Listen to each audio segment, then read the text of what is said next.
Good afternoon, everyone. Thank you for joining us for today's webinar. Ahead of the introduction and main presentation, I'd like to give pause to acknowledge the Ngunnawal people who are the traditional custodians of the land on which we're hosting this webinar today, to pay respects to the elders of the Ngunnawal Nation, past, present and emerging.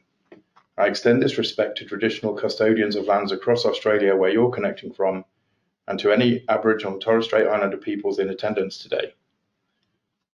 I'll now hand you over to today's presenters, ARACY CEO Penny Dakin and ARACY General Manager Capacity Building Dr. Rebecca Goodhue, with Rebecca speaking first. Thank you. Thanks, Dale, and thank you everyone for joining us today. This webinar was created in response to largely two groups of people. The first being those that couldn't attend the National Early Years Summit that was held in March but wanted to, and those that did participate and would like to know what's happening with the work that they helped to create. So I'm going to recap how the summit worked and the outcomes of the event, and Penny will discuss what's happened since and the planned work in the space moving forward. First of all, we're very grateful it was able to happen. It was days before the lockdown started. It was the 11th and 12th of March, and it was based in Melbourne. And we're also extremely grateful for our summit partners. So we were in partnership with the Murdoch Children's Research Institute, the Parent Infant Research Institute, Good Start Early Learning, Children's Healthcare Australasia, and Families Australia.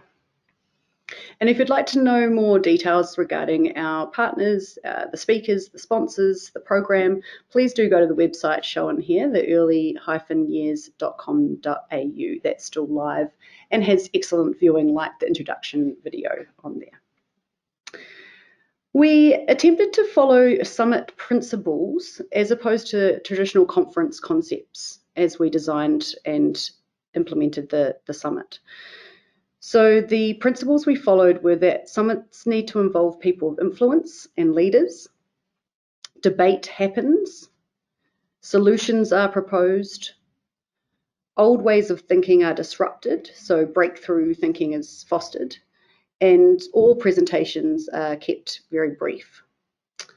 So our intended outcomes included a shared vision and recommendations for the future, principles to guide future actions, new and or improved relationships to influence those future actions, and identified course corrections. So I hope the people that participated could see that we were following the summit principles as opposed to conference principles. So what actually happened there? So we had close to 500 participants, representatives from every state and territory, people from health, education, community sectors, researchers, practitioners, philanthropists. It was held over 2 days, and we had wedding style seating. So what that meant was we had quite a job of allocating everyone to tables. There were tables of 10. And we did that to ensure that there was a cross-section of people on every table geographically as well as sectorally.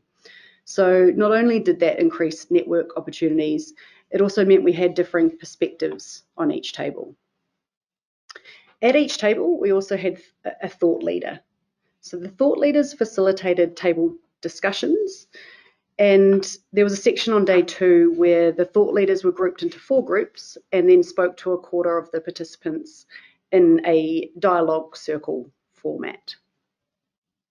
So as well as a thought leader, we also had a knowledge translator on each table. These knowledge translators captured the key points from their table, and that ranged from scribbling on butcher's paper to writing on small cards. At one stage we wrote on cardboard boxes. The knowledge translators also used an app for certain sections of the summit, and ensured that the ideas that were arising out of the table discussions were captured and sent to what we called the engine room team. So there was a small team, mostly representatives from our summit partners, who were squirreled away in a back room for over the 2 days and worked tirelessly to synthesize all the information that the knowledge translators were capturing from each table. We had 3 panel sessions across the 2 days. Each panel included 5 speakers who spoke strictly for 8 minutes, and that was very strict. There was a gong. It was a nice chimey sounding gong, but it was a gong nonetheless. The first panel spoke to what is working for babies, toddlers and their families that we need to be doing more of. So what's working well in the early years space? What should we be celebrating?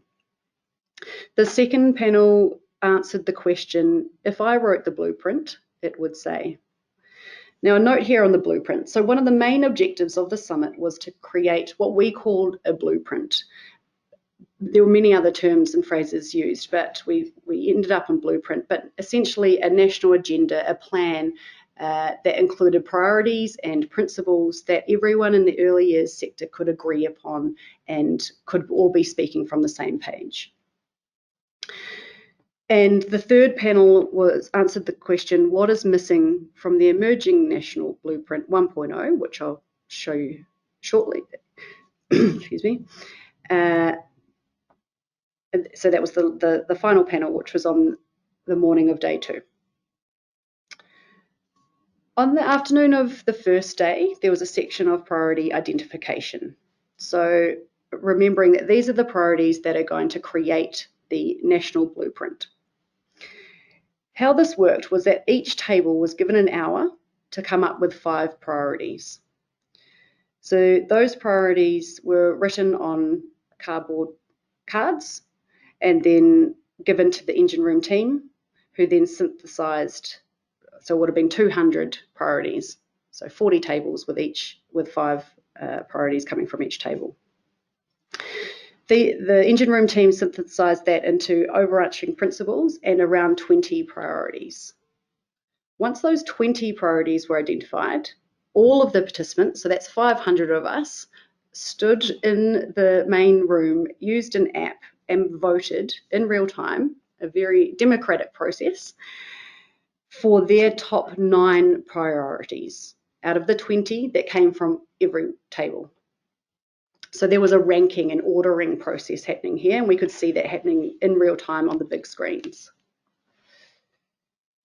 Once those top 9 priorities were identified, participants then chose 2 of the 9 priorities to workshop. So fleshing out the content of those priorities and including how we could implement them and what they would look like in real life. So from that process, principles and priorities emerged, which formed the first version of the blueprint, which looked like this. So the intended impact was by 2030, more children in Australia thrive in their first 1,000 days and beyond. The principles, and some of these do overlap with the priorities, which you'll see on the next slide, is taking an ecological perspective, putting First Nations people first, being strengths-based, culturally competent, flexible and responsive, challenging the current siloed way of working, partnering and empowering with families with a preventative focus, and using data and evidence to make the best decisions. These were the 9 priorities that came out of the participants' voices. The first one, agreeing with government a national agenda for the first 1,000 days. Personally, I see this as a bit of a priority 0 because the blueprint itself could be classified as a national agenda. But essentially it is speaking to the fact that we all agree, we as a sector need something, one document or one initiative that we can all point to and agree upon. The second priority, prevention and early intervention in the first 1,000 days. So that's speaking to inverting of the pyramid, that shifting of the resources and focus from that tertiary, the ambulance at the bottom of the cliff, to the net halfway down the cliff, or better yet, the fence at the top of the cliff. The third priority, evolving early childhood education. Really speaking to that our preschool children need education that is free, of a high quality, accessible and culturally safe. Priority 4, co-design models for community inclusion and belonging. Really making sure that our children and families are partners in decision making. And I want to make a point here that from being part of the summit and hearing a lot of the conversations, there was a lot of focus on ensuring the authenticity and being genuine when we speak about co-design, and having families being part of decision making and having the empowering process, rather than ticking over a box and saying yes, that was a co-designed or they were part of that decision making process. There was a real emphasis that we need to be genuine in that process. The fifth priority was regarding to tackle social determinants of disadvantage. So taking that next level up.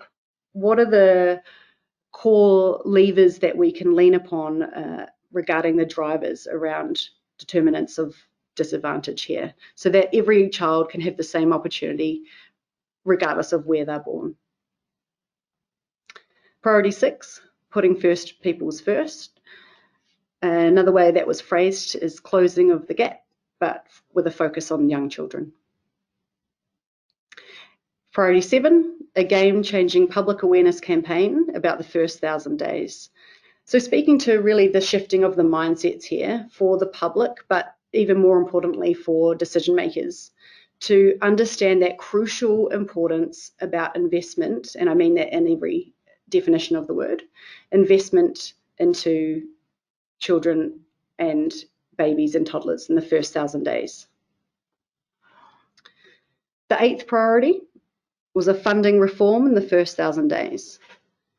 There was a lot of conversation at the summit in that the current funding structure and reporting requirements really do a disservice to the children and the families that we are supposed to be servicing. So needing a complete reform around how funding is given, the length of it, the requirements around it. And the last priority, work better with families in the first 1,000 days. So again, speaking to that genuine way of working collaboratively with families and ensuring that all families are getting the support that they need and require. So those were the 9 priorities that came out of everyone's voice at the summit. And that is what Blueprint 1.0 looked like. So this was created overnight and provided to the summit attendees the next morning, the morning of day 2.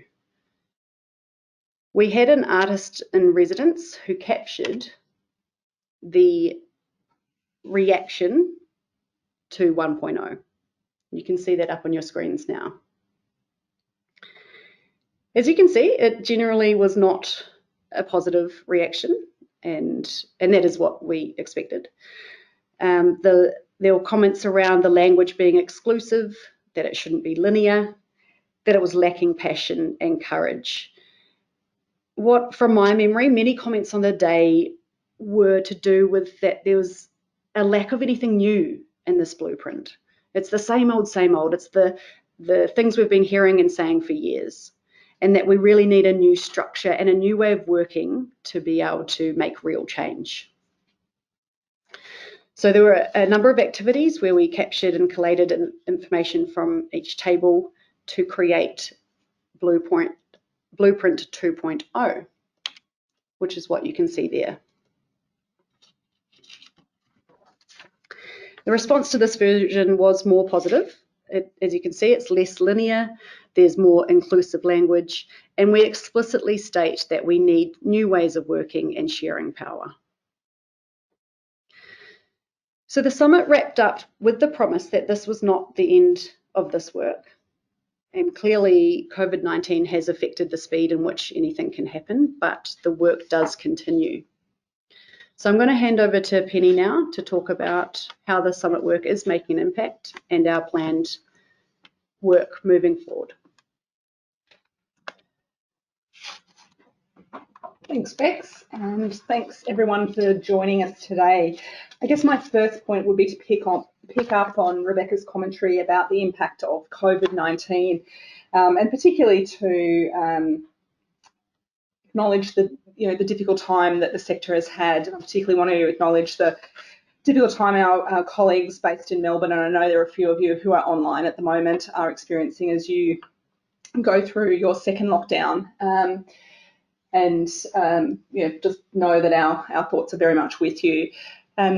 COVID-19, not as Rebecca said at the start, and we scraped in. The summit scraped in by the skin of our teeth. We're grateful for that.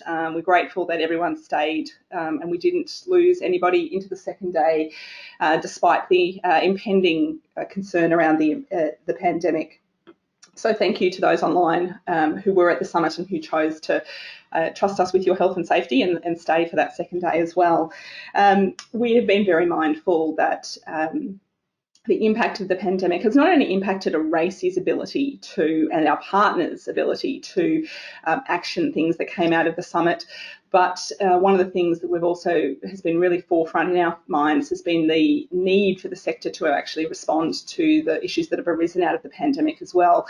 We've seen in a lot of work that we've been doing around other things that capacity within the sector has been significantly reduced as we've all scrambled to pivot, which is the word of the moment, and address the impact of COVID to our sort of day-to-day work. It's sort of made some of this strategy, bigger picture things a lot more difficult. Having said that, though, I think it would be foolish of us to think that we haven't actually achieved anything post the summit. And I want to talk about a few of the bigger things that have happened, either as a direct result of the summit itself or because of the thinking that individuals or organisations saw and heard at the summit. But I also want to acknowledge some of the smaller things that have actually come out of the participation in the summit. We've received a lot of correspondence from summit participants. A lot of it has been about facilitating access to people who they met at the summit. A lot of it's been about seeking further information about a speaker or something that somebody said. But I just want to run through a quick list of things that we know that have arisen as a direct result of the summit. Lots of individual organisations have tailored their own activity or changed their own activity as a direct result of their participation in the summit. I know a lot of our summit partners have taken on new and interesting projects as a result of their engagement with the summit. We've seen new research collaborations formed. We know at least of a couple who met up during the summit and decided that there was a gap that could be filled in a research sense, and have subsequently worked together to put in grant applications or funding bids or things like that. So we're delighted to see that. The adaptation of practice frameworks to include issues covered at the summit that people hadn't previously thought about is something we've also received feedback on. And again, I think that's really exciting to be able to reach into the practice of everyday organisations and to change up the way people are thinking. We've seen the re-establishment of old relationships. People who had previously worked together had moved away and have reconnected through their engagement at the summit and are now looking at new ways of being able to work together again. And we've seen a greater alignment of activities across the organisations who were present at the summit. Those are no small things, and I'm delighted to be able to say that we've seen evidence that those things have happened. And from a ARACY's perspective, and I'm sure from our partners too, we're delighted that we've been able to see those things. But beyond those everyday things, we've actually seen some really exciting things emerge, not necessarily from partner organisations who were behind the summit, but from other organisations or other individuals as well. One of the most exciting things is the creation through Michael Hogan and ARACY of a new initiative which is Thriving Queensland Kids. Won't go into a whole heap of detail about that, but one of the things that the summit did, I'm sure this was work that was well thought or starting to advance before the summit, but the summit provided the catalyst, the opportunity to connect people together.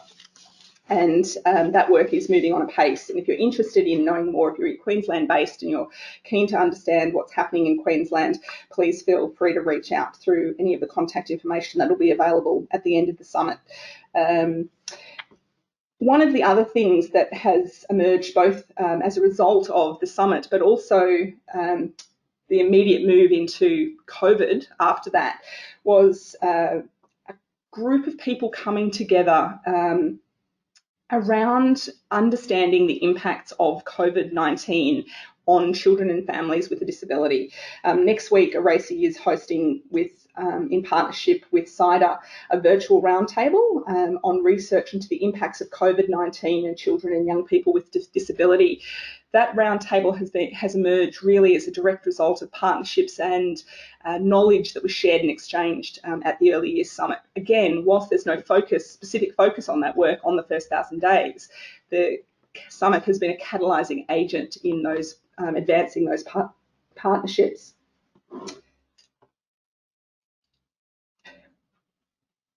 One of the other things that I'd like to sort of spend a little bit of talking about, one of our speakers, wrap-up speakers at the end of the first day of the summit was Jay Weatherall from Thrive by 5. And as Jay said, and in his notes from the day, if you were present, you'll remember, he was calling for an increased focus on the importance of early childhood education and care. And what we saw at the summit was the need to see a more assertive campaign to progress key issues that would progress better outcomes for children and families in those earliest years of life. Jay, and I know his team at Thrive by 5, have taken that, the impetus and the feedback they received on that commentary from the Early Years Summit, and have created their Thrive by 5 campaign, which is calling for free ECEC for all of those who need it. And is working to make that a political issue. Again, not something that happened as a direct result of the summit, but was given the validation and the thinking of the minds that were present in the room over those 2 days to actually help formulate that idea and to give the team at Thrive by 5 the desire and the passion to push it through post-summit. One of the things that we've been working on at ARACY and with our summit partner organisations has been the establishment of the National Early Years Catalyzing Group. And I think Rebecca spoke during her section of this webinar about the feedback we received to that first copy of first version of the blueprint, and the desire from people in the room, and certainly from our summit partners, about needing to adapt and look at new ways of working together and sharing power. And one of the things that we've come up with as a group of summit partners and some other national systems-focused organisations who were present at the summit is the National Early Years Catalyzing Group. Now, this group is new. It's an emerging group of sector leaders who have come together with a vision to see systems change happen. How we're going to do that and how we're going to make our group a meaningful catalysing group is something that is very much going to be co-designed and mutually owned by the partners in that group. Very early days, but really exciting things starting to shape up in that group. We've taken a real interest in systems mapping and understanding how the early years system broadly operates across the country, and looking for the ability to use the reform and leadership alignment that a group like the Early Years Catalyzing Group can create to drive that systems change focus. This is something that we would love to explore more fully, and where the group is actually doing that work at the moment, and we'll come back to you with further information about that as it takes shape. One of the other things that happened immediately, well, not so much immediately post-summit, but as a response to COVID-19, which obviously was immediately post-summit, was the coming together of a group of people through the Australia Together group for the National Recovery Summit, National Community Recovery Summit, which was held on the 1st of July. It was a group with many of the people who were actually participating at the summit were part of this group.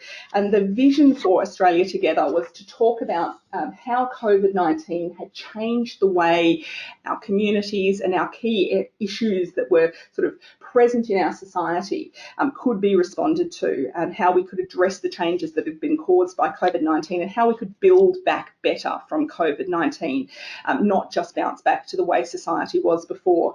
And that group sort of coalesced around 4 key areas to do with jobs creation or jobs more broadly, housing and homelessness, local community engagement, and very excitingly, the early years. What was exciting about that was that instead of reinventing the wheel, which is something that we know as a sector we are incredibly good at, there was an acknowledgement from the summit organisers that, in fact, we had actually done this work very, very recently through the summit, the National Early Years Summit.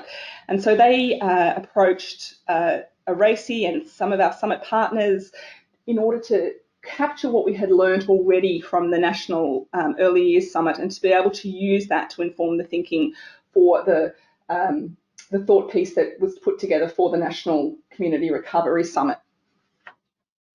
That summit was held on the 1st of July for a couple of hours over Zoom. I think there were nearly about the same number of people who we had for the National Early Years Summit.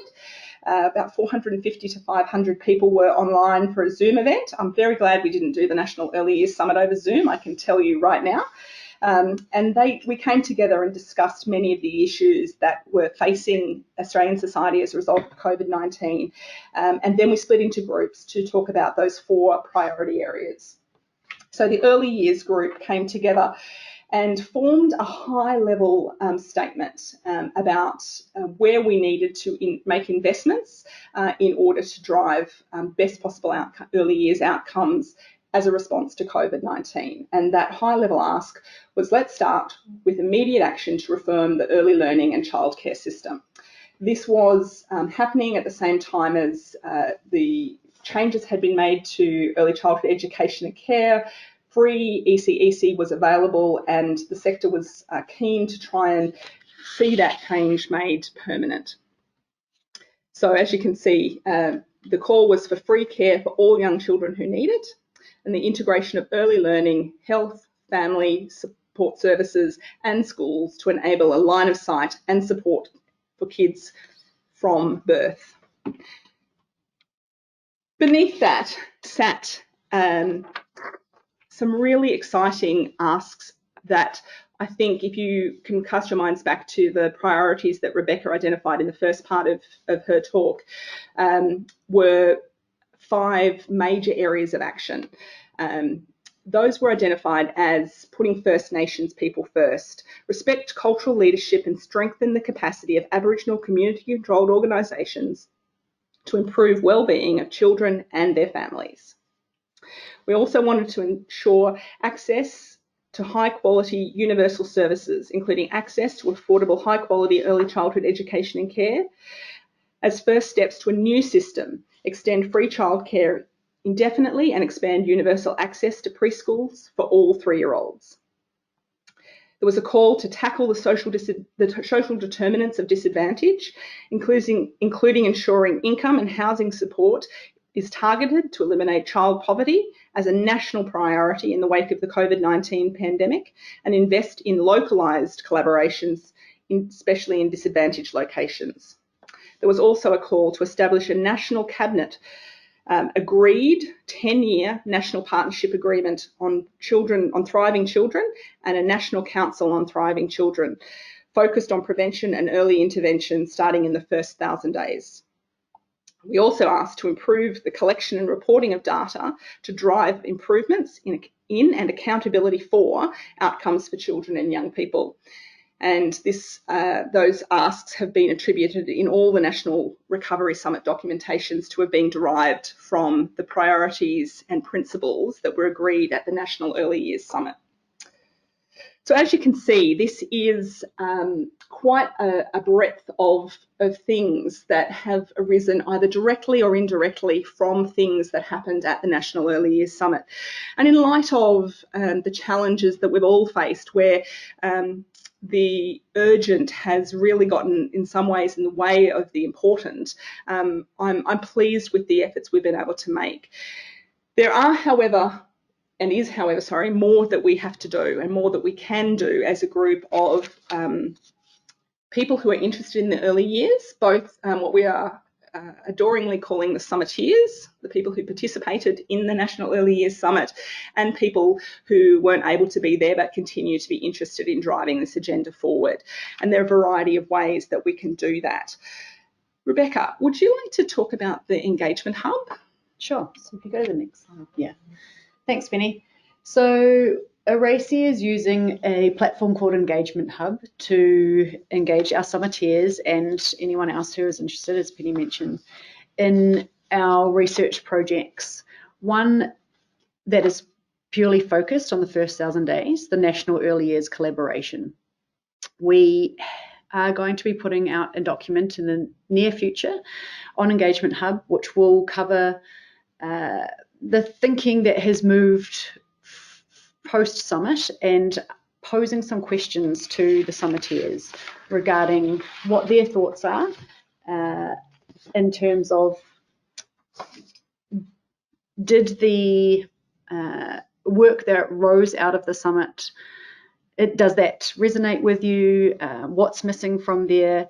And importantly, how will we know if we're successful? If we do and are able to implement some of these priorities and actions that were created at the summit, what are the potential indicators to measure success? We're also asking people to provide any examples of specific successful state or local initiatives that are demonstrating that they are improving the well-being of babies, toddlers, and their families. So what do we know that is working and that we have evidence and data to demonstrate the success of that? As there has been a lot of chat, we know that the impacts of the pandemic have impacted everyone, and that includes our ARACY's ability to use Engagement Hub as a platform for engagement.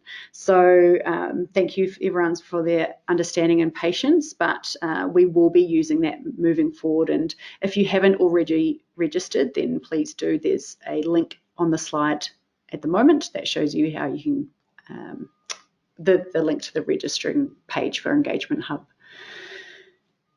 There's also on Engagement Hub a project that ARACY is leading called the Great to 8 Research Agenda, which I may pass back to Penny to brief everyone on. Yeah. So the vision for the Great to 8 Research Agenda is very much in the first 1,000 days. There is a desire from a group of philanthropists largely to understand how best and how to maximise investments, particularly research investments for driving better research results that get better outcomes for kids in the early years. Now, this project does not have a first 1,000 days only focus. It is sort of preconception through to 8 years.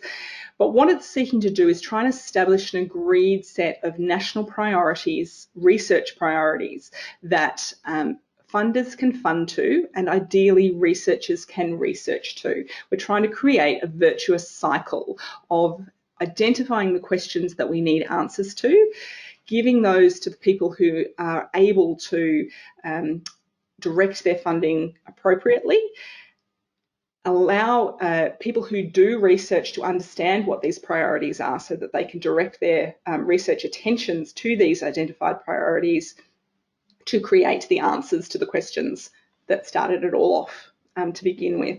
Ideally, what we ultimately are looking to see is where we see good services or good practices that we want to have, develop an evidence base around that drive some of those priorities. Once those are filled, they become the answers that many people in the sector are looking to use. Where questions are specifically not answered, then we want to see those become the next round of priorities. This is work that we're doing on an ongoing basis. Unfortunately, like much of the work that's happening in our sector at the moment, it is work that is slowed as a result of COVID-19. We are very mindful of the limited ability of people across organisations to be able to respond to requests for information or to provide feedback. And it's a project that's definitely still happening, but probably a little slower than we had originally intended, unfortunately. I think that was all I wanted to cover off on that. I think, Rebecca, back to you. Sure. So another way that you can be involved is to become an ARACY subscriber if you aren't already. We have recently moved from a paid membership model to a free membership model. So if you would like to become an ARACY member, we're calling that subscriber for now, then the link is on that slide there too. You can access webinars like this and many other resources absolutely free of charge. So please join our ARACY family. All right. We now have some time for some questions. We've got a couple of practical-based questions that regarding the Thrive in Queensland Kids Partnership Initiative that Penny mentioned earlier, that Michael Hogan, our Queensland consultant, is leading. So if you are wanting more information on that, please email the inquiries ARACY email address and we can direct you and put you in touch with Michael in the first instance. There's a question regarding the links on the Be Involved slide. If those links aren't working, we'll ensure that they are when you receive a PDF version of the slides. And we'll also, excuse me, we'll also publish those links on our website with the recording of the webinar. Thanks, Dale. Okay, a question from Chris in Melbourne. What's the effect of COVID on the blueprint? I'll start and then hand over to you, Penny. Sure. So I would see that as how we work with children and families. So all that discussion around the priorities in terms of ensuring that we work in a genuinely collaborative way, an empowering way, and partner authentically with families with children, young children. I think that is going to make that more challenging because of the increased telepractice that's happening and the inability to be physically close and work physically with children and families. I think that will be a significant impact. In terms of COVID directly, obviously, on children and families themselves, that's clearly having an impact on their well-being. And I think the push for free ECEC is something that is coming out of the COVID, post-COVID, well, not post, ongoing during COVID world, as Penny mentioned earlier. Overall, I'd say that my perspective is that something like a blueprint for the early years is even more important and more imperative to have because of the situation of the pandemic. Anything to add there? Yeah, only really to agree with you. I think obviously, the process or the creation or the refinement of the blueprint obviously has been impacted, as we've discussed sort of a couple of times this morning. But from my personal perspective, I agree with you, Rebecca. I think the importance and the need for this document is only going to get stronger and more significant, because what we're seeing as a society is the changing nature of disadvantage, I think, or of adversity is probably a good way of framing that. We've talked a lot in-house and with various partners around the place about the deepening and widening of adversity and of how families experience adversity. And I think as those families, go through that journey and experience adversity, sometimes for the real adversity, sometimes for the first time ever, it's going to change the nature of how they look at those crucial periods of life, first 1,000 days, transition to parenting, those periods. So I think, again, it just emphasises the need, the increased need for this work. Yeah. Great. Okay, we've got quite a few questions coming in now. The next one is, what is preventing us from making more progress in improving the outcomes for children? So what obstacles do we need to overcome? That's a doozy of a question. I'll start if you want and hand over to you again. Yeah, go for it. My initial thought there was that the current structures across all levels at the moment tend to entrench that siloed way of working. And we know that when we work in our silos, it is that's a huge obstacle in my opinion. And the other answer that came to my head was around the government support. So if we look to New Zealand as an example, in that their recent publication of their wellbeing framework for children and young people, that is a government-supported initiative across all levels, and that they have a program of action that multiple agencies and government departments have accountability and responsibility for. And I think that's what's lacking here in Australia. What other obstacles do we need to overcome, Penny? Yeah, I think it's interesting. I think one of the obstacles that we have to overcome is that it is complicated. You know, there's not an easy answer. There's not a one-size-fits-all solution. There are lots of different things that we could be doing and possibly should be doing in order to get better outcomes for kids in these earliest years of their life and for their families. It's not like we can impose one solution that will actually fix everything. What we can do is we can take some things that we know really have the opportunity to impact families. And you know, I want to draw on the restacking the odds work that our partners at MCRI and Social Ventures Australia have sort of been behind and driving.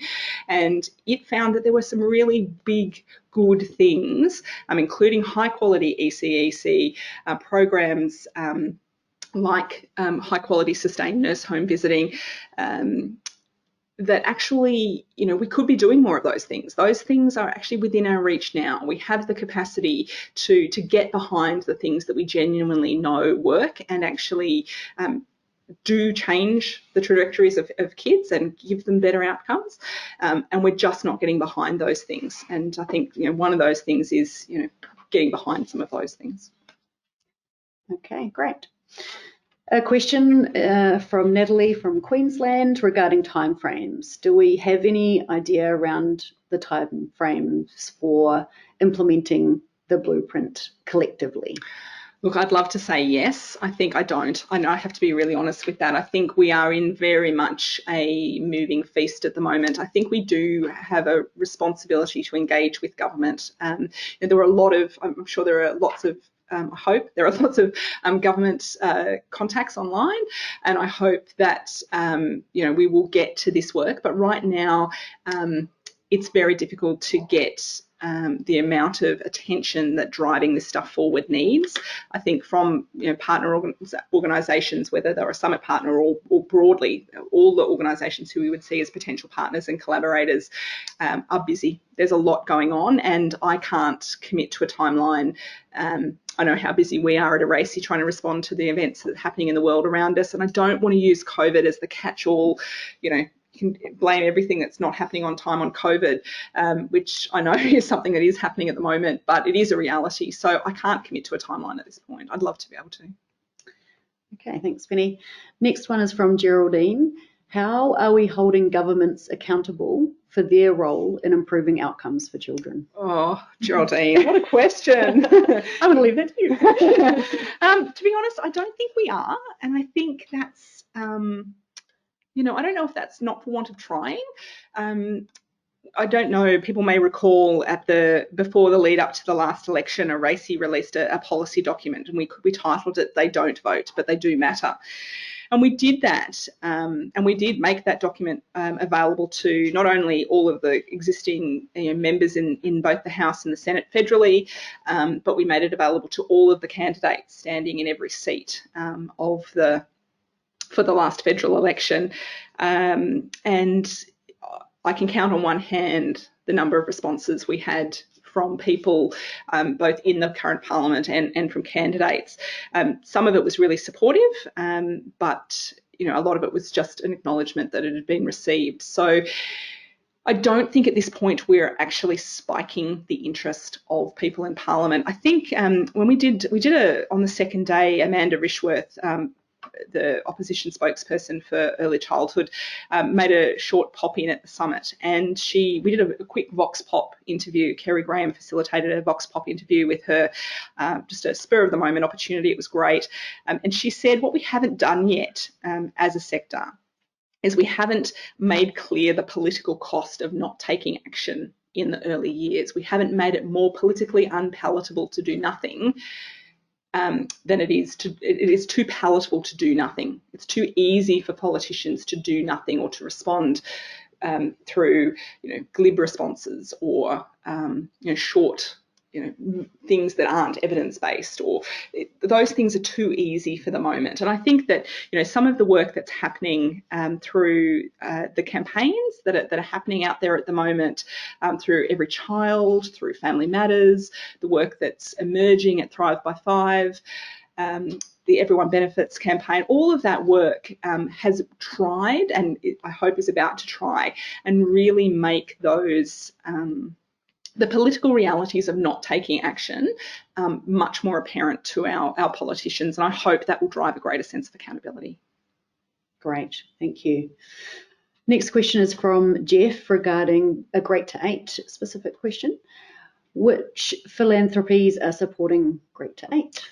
So Ian Potter Foundation has funded that project and committed to seeing that embedded in their practice, and are working with a group of their fellow philanthropists. They work very, very closely together to see that embedded across a number of philanthropists. But I think at this point, the only one that I'm sort of, I guess, at liberty to put specific attention to is the Ian Potter Foundation, and thank them for their funding for that project. Excellent. No more questions have come through, so thank you everyone for joining us. And is there any final words from you, Penny? Yeah, thanks, Rebecca. I do want to thank everyone for their time today, and I want to thank particularly the participants who came along to the summit, and to acknowledge the people who really wanted to be there but couldn't. We are committed, and I know our partner organisations and the National Early Years Catalyzing Group are all committed to making the most out of the things that we were able to create at the summit. I don't know what that's all going to look like at the end. I think it's exciting. I think we have an opportunity. We've heard it referred to as the perfect storm of opportunity at the moment, with the things that we were able to discuss and actually collectively agree were important at the summit, both the National Early Years Summit, and then to see those thoughts and those priorities and those principles deeply embedded in the asks of the National Community Recovery Summit. I think we're in for a ride. I don't know how that ride's going to play out, but I do think it is an opportunity, and I think it's important for all of us, not just ARACY or our summit partners or big organisations, but to look for every opportunity to use those things, whether it be the Blueprint 2.0 that Rebecca showed you, or that list of priorities, or the abbreviated version of that ended up being incorporated into the National Recovery Summit documents, to frame our own responses and our own thinking post-summit. I think we've all got an opportunity. We all get to talk to people from time to time, and we've got these. They were agreed by us and 500 of our closest friends. We should be all looking to use them in the things that we do every day. And my parting comment would be to encourage you all to do that as much as we can. We talk a lot about one voice, and I think the outcomes from the National Recovery Summit and the exciting things that have grown as a result of that summit give us the opportunity to really get behind that one voice. So please speak out on these things. Take the opportunity to be part of a broader movement who have made some agreements, and getting 500 people to agree to some things is pretty hard. So I think we need to make the most of it. So thanks very much, everybody, for your time today. Thank you, Rebecca. And as always, thank you to our fantastic Dale, without whom we couldn't make these webinars happen. Thanks. Thank you very much. And on that note, if I may just add a little practical couple of points.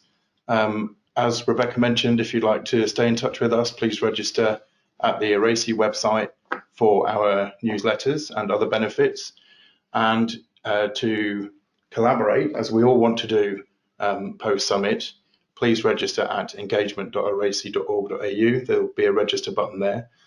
If you scroll down on engagement.aracy.org.au, you'll see the projects we have open, including this early years collaboration. And when you've registered, I would encourage you very much to click the follow button, the right-hand side of that project page.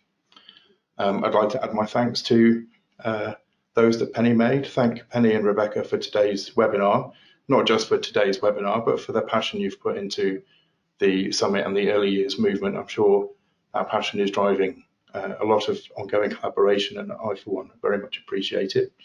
And I'd just like to close by saying a recording of this webinar will soon be freely available on our site, and we'll advertise it with a link in our weekly newsletter, so please do sign up for that newsletter. Thank you all once again. Goodbye.